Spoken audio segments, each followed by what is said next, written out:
So our next free font is Akihabara Hyper, and we are copying some little elements out of the vector heart template, bringing them into Photoshop and adjusting the color a bit.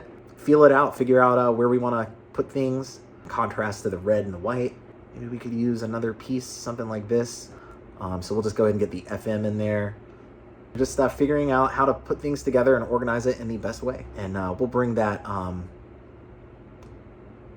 one piece back, kind of tuck it up here, something like that. You know, get them all sized accurately. Almost finished product, I'd say. Got the color overlay in white, just to guarantee it all looks right. And we'll put a little stroke on just to kind of make sure that the text is not touching any of those shapes back there in the back.